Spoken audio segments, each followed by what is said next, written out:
بسم اللہ الرحمن الرحیم۔ کپڑے دھوتے دھوتے شبانہ کو اختر یوں محسوس ہوا جیسے کوئی اس کے دل کو اپنی جانب اس طرح کھینچ رہا ہے جیسے درخت کے ساتھ اگی ہوئی مضبوط شاخ کو توڑ کر الگ کرنا چاہتا۔ سیدھے ہاتھ میں صابن پکڑے فرش پہ رکھے ہوئے کپڑے کو وہ مل مل کر دھو رہی تھی۔ اس کا ہلتا ہوا بدن رک گیا۔ الٹے ہاتھ کو سینے پر رکھ کر اس نے دل کی کیفیت محسوس کرنا چاہی۔ اندر کچھ خلا بازیاں سی محسوس ہو رہی تھیں۔ کل رات سونے میں بھی اسے یوں لگا تھا جیسے کسی نے اس کے دل کو پکڑ کر زور سے کھینچا۔ وہ گھبرا کر جاگی اور بیٹھ گئی۔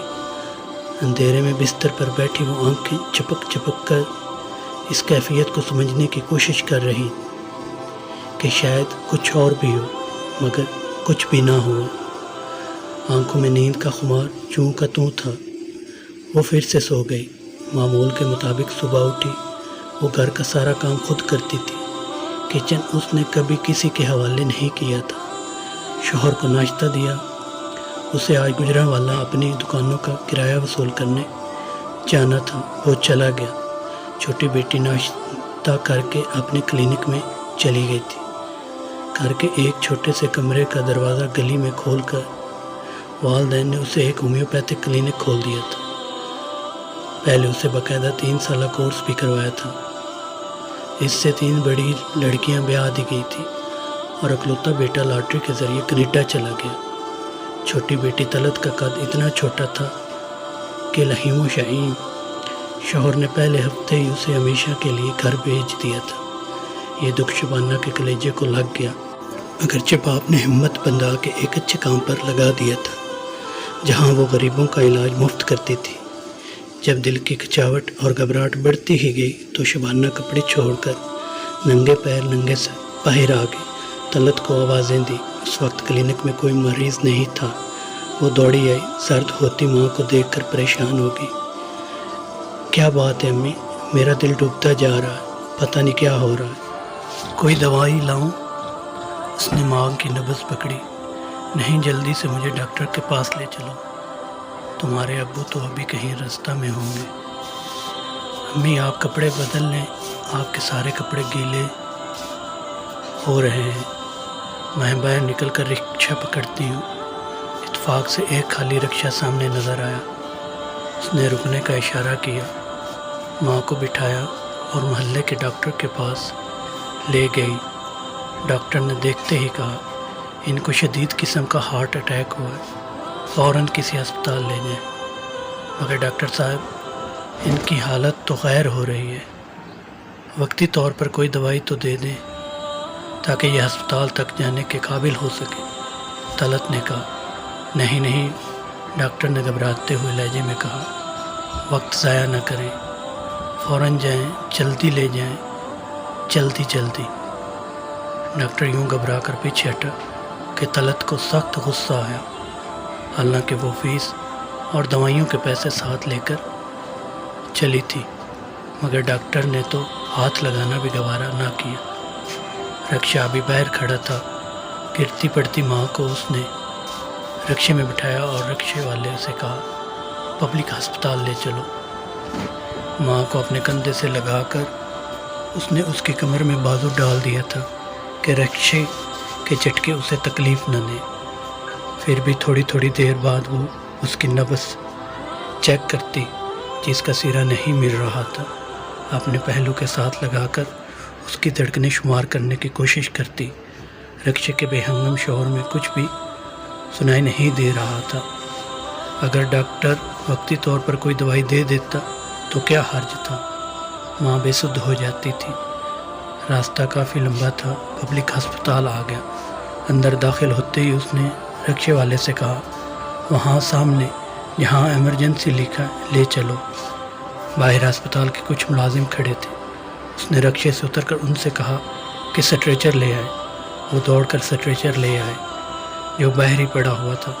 اس نے رکشے والے کو پیسے دیے اور کرہاتی ہوئی ماں کو ان لوگوں کی مدد سے سٹریچر پر لٹا دیا اور انہیں سارا ماجرا سنایا اور پوچھا کہ اب آگے کیا کرنا ہے۔ اتنے میں یونیفارم میں ملبوس ایک آیا قسم کی عورت بھی آ گئی۔ اس نے دیکھا عورت مریض ہے تو باقاعدہ اسٹریچر کو چلا کر ان کے ساتھ اندر آ گئی۔ پھر اس نے طلعت کو بتایا کہ سیڑھیاں چڑھ کر ڈاکٹر قدیر کا دفتر ہے جو ایمرجنسی وارڈ میں 24 گھنٹے رہتے ہیں، ان کے پاس جائیں، ان سے چٹ لیں یا ان کو ساتھ لے کر آئیں، پھر وہ جہاں کہیں گے وہاں مریضہ کو لے جائیں گے۔ طلعت گھبرا گئی، میں اوپر جاؤں گی، میری ماں یہاں اکیلی پڑی رہے گی۔ ہائے بی بی، آپا نے آگے آ کر کہا، ہم کس مرض کی دوا ہیں، ہمارا یہی کام ہے، مریضوں کے پاس کھڑے ہونا، ان کی حفاظت کرنا، آپ دوڑ کر جائیں، دیر نہ کریں۔ طلعت اپنی ماں کو ان کے پاس چھوڑ کر اوپر چڑھ گئی۔ ڈاکٹر صاحب دفتر میں موجود نہ تھے، وارڈ کا راؤنڈ لینے گئے تھے۔ ان کو ڈھونڈ کر بتانے اور لانے میں تقریباً 1 گھنٹہ لگ گیا تھا۔ ڈاکٹر صاحب نیچے آئے، جلدی جلدی مریضہ کو دیکھا، مگر مریضہ تو رکشے سے اترنے کے بعد ہی اپنی منزل پر روانہ ہو گئی تھی۔ پھر بھی ڈاکٹر صاحب نے اچھی طرح دیکھا، نرس سارے آلے وہیں اٹھا لائی تھی۔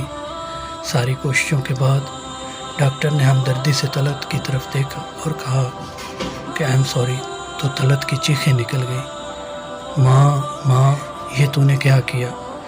ڈاکٹر کا انتظار بھی نہ کیا، طلعت کا رد عمل قدرتی تھا۔ ڈاکٹر نے نرس سے کہا کہ جب ذرا سکون میں آئیں تو انہیں دفتر میں لے آئیں، ضروری کارروائی کر کے انہیں کاغذات دے دیے جائیں گے۔ تھوڑی دیر چیخ چلا کر طلعت نے پرس میں سے اپنا موبائل نکالا تاکہ باپ کو اطلاع دے، مگر ان کا نمبر ابھی تک بند مل رہا تھا۔ نرس اسے ساتھ لے گئی، کاغذات بنا کر دیے اور ایمبولینس پر میت لے جانے کی اجازت بھی لکھ کر دے دی۔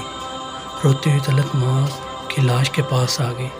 اس وقت ہسپتال کا ایک ملازم خود اسٹریچر کے پاس آ گیا۔ طلعت نے پوچھا، ایمبولینس کہاں سے ملے گی؟ اس آدمی نے جس کا نام سراج دین تھا باہر نکل کر دفتر کا راستہ بتایا کہ پرمٹ وہاں دکھائیں، ایمبولینس آپ کے ساتھ ہی آ جائے گی، مگر میری امی یہاں اکیلی پڑی رہے گی۔ اس نے روتے ہوئے کہا، ہائے بی پی جی، ہم کس مرض کی دوا ہیں؟ آپا نے پھر اسی انداز میں کہا، ہم یہاں آپ کی خدمت کے لیے کھڑے ہیں جی، آپ جائیں، جلدی جلدی جانے کا بندوبست کریں۔ جب وہ ایمبولینس کی دفتر کی طرف جا رہی تھی، اس کے والد کا فون آ گیا۔ وہ ابھی گجرانوالے پہنچے ہی تھے۔ اس نے رو رو کر ساری بپتا اپنے والد کو سنائی۔ اس نے کہا کہ وہ ابھی اسی بس سے واپس آ رہا ہے، اس کے آنے تک حوصلے سے سارے کام کرے۔ طلعت کے جاتے ہی آپا حنیفہ بیگم نے لاش کے اوپر پڑی ہوئی چادر اس طرح ہٹائی کہ اس کے چہرے اور کلائیوں کا جائزہ لے لے۔ پھر کوئی بات سرگوشی کے انداز میں سراج دین کے کان میں کہی۔ سراج دین باہر نکل کر ایمبولینس کے دفتر کی جانب منہ کر کے کھڑا ہو گیا۔ حنیفہ بیگم نے بڑی مہارت سے لاش کی کلائیوں میں پہنے ہوئی سونے کی 12 چوڑیاں اور 2 انگوٹھیاں اتار لی، کانوں کے ٹاپس رہنے دیے کہ ان پر کسی وقت بھی نظر جا سکتی ہے۔ ابھی سراج دین کی طرف سے ایمبولینس روانہ ہونے کا سگنل نہیں ملا تھا، اس لیے وہ جلدی سے نزدیکی غسل خانے میں گھس گئی۔ 12 چوڑیاں اور دونوں انگوٹھیاں اس نے اپنے آزار بند کے ساتھ باندھ لی اور شلوار کے اندر بنائی گئی ایک جیب میں ڈال کر اطمینان سے باہر آ گئی۔ طلعت کے والد نے کئی عزیزوں کو اطلاع دے دی تھی، اس لیے ایمبولینس میں بیٹھی طلعت ٹیلی فون وصول کرتی اور روتی رہی۔ سراج دین اور حنیفہ نے بڑی ہمدردی اور خلوص کے ساتھ ایمبولینس میں میت لٹانے کی کارروائی کی، بلکہ حنیفہ تو طلعت کے گلے لا کر روئی اور اسے تسلیاں بھی دی۔ موت کی خبر پھیلتے ہی گھر مہمانوں سے بھر گیا تھا۔ محلے میں جس نے بھی سنا چلا ہے۔ جب بیٹیاں آ گئیں تو نہانے اور کفنانے کا مرحلہ شروع ہوا۔ ماں کے بدن پر پانی ڈالتی بڑی بیٹی رفاقت چونک گئی، طلعت کو بلایا اور کہنے لگی، امی تو ہمیشہ 12 چوڑیاں اور ہاتھوں میں 2 انگوٹھیاں پہنے رکھتی تھی، وہ کہاں ہیں؟ وہ ہاں، طلعت نے حواس باختہ ہوتے ہوئے ان کے کانوں کی طرف دیکھا۔ یہ 2 ٹاپس ہیں، رفاقت نے اسے دکھائے۔ ابھی نہانے والی نے ان کے کانوں سے اتار کر دیے تو مجھے چوڑیوں اور انگوٹھیوں کا خیال آیا۔ ہاں آپا، جب میں انہیں رکشے میں ڈال کر لے گئی تھی کئی بار ان کی نبض دیکھی تھی اور ہر بار چوڑیاں ہٹا کر ہی دیکھی تھی۔ اس وقت انگوٹھیاں ان کے ہاتھوں میں تھی اور جب ایمبولینس میں لا رہی تھی اس وقت دیکھی تھی۔ سچی بات ہے آپا، مجھے کہاں ہوش تھا۔ طلعت پھر زور زور سے رونے لگی۔ میں اکیلی تھی، کوئی بڑا بھی پاس نہیں تھا۔ بھاگتی ادھر جاتی، بھاگتی ادھر جاتی۔ اس پر فون بھی آنے لگے تھے، اور کون تھا میت کے پاس؟ ہاں، اس نے دوپٹے سے آنکھیں صاف کی۔ ہسپتال کی ایک آیا تھی جو وہاں صفائی کا کام کرتی ہے، اور ایک مددگار تھا۔ طلعت نے ساری تفصیل بہن کو بتائی۔ مزید باتیں کرنے کا وقت نہیں تھا۔ اس مرحلے میں ہر کام کا وقت متعین ہوتا ہے، مگر یہ ذرا سی تشویش بھری خسر پھسر سارے گھر میں پھیل گئی۔ ہائے، ہسپتال میں کسی نے میت کی چوڑیاں اتار لی۔ توبہ، استغفر اللہ۔ سوئم کے بعد دونوں بہنیں رفاقت اور طلعت ہسپتال چلی گئی۔ اسی طرح رکشے میں بیٹھ کر سامنے 2-3 ملازم کھڑے تھے۔ طلعت بہن کو لے کر اس طرف بڑھی، سب کو غور سے دیکھا۔ ان میں سراج الدین کو پہچان گئی۔ آپ کو معلوم ہے پرسوں میں اپنی امی جان کو لے کر آئی تھی اور وہ یہاں آتے ہی فوت ہو گئی تھی۔ بی بی جی، یہاں روزانہ سینکڑوں مریض آتے ہیں، کچھ فوت بھی ہو جاتے ہیں، اب ہم کس کس کو یاد رکھیں؟ بھائی، تمہارے ساتھ ایک عورت بھی کھڑی تھی یہاں، تم دونوں نے میری بڑی مدد کی تھی۔ بات کیا ہے بی بی؟ ایک نئے خدمتگار نے بڑھ کر پوچھا۔ ہماری امی کی کلائیوں سے کسی نے سونے کی 12 چوڑیاں اور 2 انگوٹھیاں اتار لی ہیں۔ توبہ، اللہ معاف کرے۔ بی بی جی، آپ کیا کہہ رہی ہیں؟ اگر ہسپتالوں میں ایسی حرکتیں ہونے لگیں تو خدا کا قہر نہ نازل ہو جائے۔ مگر وہ عورت کہاں ہے؟ کون سی عورت؟ بی بی جی، یہ ارد گرد ساری خدمتگار عورتیں پھر رہی ہیں، آگے بڑھ کر خود ہی پہچان لیں۔ پوچھنا، پھر قصہ دہرانا، پھر ایک جیسے رد عمل کا اظہار ہونا۔ ہائے وائے کے سوا کچھ نہ ملا۔ دونوں بہنیں ملال کے لیے گھر آ گئی۔ حنیفہ بیگم نے گھر جاتے ہی 1 ہفتے کی عرضی بھیج دی تھی کہ میری بیٹی شدید بیمار ہے اور میں کاموں کی جا رہی ہوں۔ یہ عرضی لے جانے والا سراج الدین تھا۔ حنیفہ کاموں کی چلی گئی۔ اس کا داماد مقصود علی کسی سرکاری دفتر میں چپڑاسی تھا۔ اس کی شادی کو 3 سال ہو گئے تھے۔ اس نے جہیز میں موٹر سائیکل مانگی تھی۔ شادی کے وقت حنیفہ موٹر سائیکل نہیں دے سکی تھی، مگر اس نے وعدہ کر لیا تھا کہ 1 سال کے بعد لے دے گی۔ اب ان کا ایک بچہ بھی ہو گیا، اس لیے اس کے داماد نے صاف کہہ دیا تھا کہ اگر موٹر سائیکل نہیں لے کر دینی تو اپنے بیٹی کو بچے سمیت لے جاؤ۔ کاموں کی جا کر حنیفہ نے اپنے داماد کو بلایا اور چوڑیاں اس کے سامنے رکھ کر بولی، بیٹا، یہی میرا جینا مرنا ہے، ساری زندگی کی کمائی ہے جو میں نے بچا کر رکھی تھی، مگر یہ اپنی بیٹی اور داماد کی خوشیوں سے زیادہ قیمتی نہیں۔ بیٹا، تم یہ چوڑیاں بیچ کر موٹر سائیکل لے لو، مجھے کوئی اعتراض نہیں ہوگا۔ اماں، تو کتنی چلاک ہے، تو نے شادی پر یہ چوڑیاں مجھے کیوں نہیں دی؟ اسی دن کے لیے رکھ چھوڑی تھی، اب بھی تجھے نہیں اپنے داماد کو دے رہی ہے۔ اس نے بیٹی کے ہاتھ سے چوڑیاں چھین لی جو بار بار پہن کر دیکھ رہی تھی اور داماد کی گود میں رکھ دی۔ حنیفہ کے جانے کے بعد بیٹی اور داماد سوچ میں پڑ گئے۔ داماد تو سونے کی تازہ قیمت بھی پوچھ آیا تھا، چنانچہ طے ہوا کہ صرف 4 چوڑیوں کو بیچ کر موٹر سائیکل خرید لی جائے اور باقی چوڑیاں کسی گڑے وقت کے لیے سنبھال کر رکھ لی جائیں۔ جس دن مقصود علی نئی موٹر سائیکل خرید کر لایا تو بیوی نے منتیں کر کے باقی کی 8 چوڑیاں کلائی میں کچھ روز پہننے کی اجازت مانگ لی۔ 7 دن بعد حنیفہ واپس ہسپتال اپنی ڈیوٹی پر آ گئی۔ فرصت ملتے ہی سراج دین اور حنیفہ ایک درخت کے سائے میں آ کر بیٹھ گئے۔ کوئی آیا تھا؟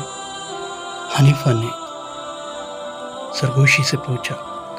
ہاں، تیسرے دن ہی 2 بیٹیاں آ گئی تھیں، تیرا پوچھ رہی تھی۔ پھر انہوں نے بڑا شور مچایا، ایک سے پوچھا، ڈاکٹر صاحب کے کمرے میں بھی گئی۔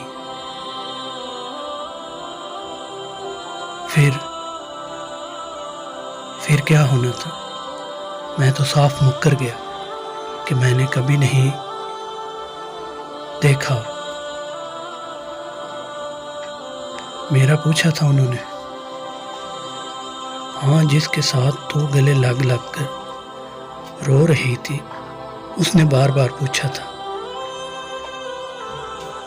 تو نے کیا کہا؟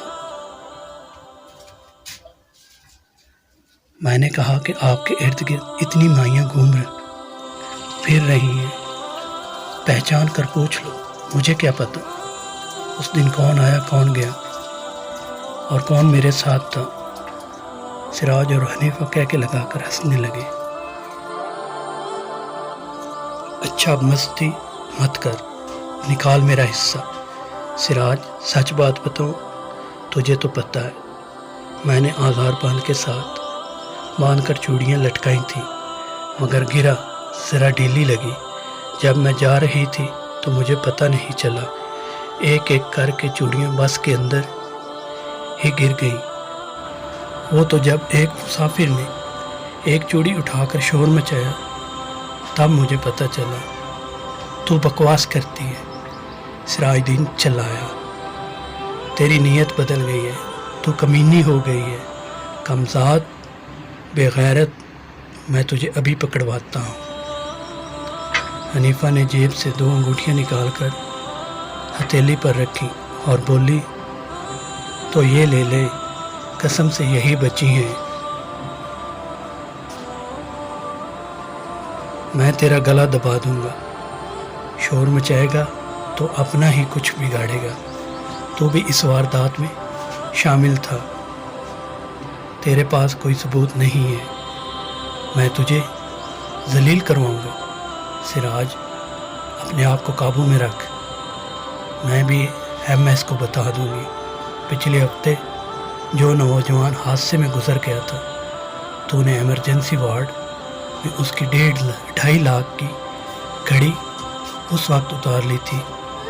وہ لوگ گھڑی ڈھونڈتے رہے تھے، یاد ہے ان کا رونا دھونا؟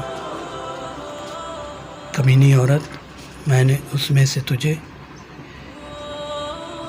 حصہ دیا تھا۔ کتنا دیا تھا؟ صرف 5,000 روپے، اور یہ چوڑیاں تو کئی لاکھ کی ہوں گی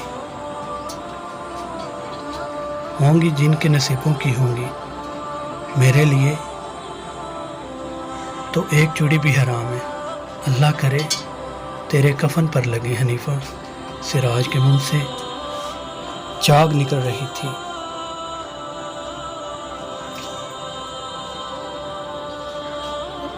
وہی بے غیرت، مردوں کے زیور اور گھڑیاں چرانے والوں کی بد دعائیں نہیں لگتی۔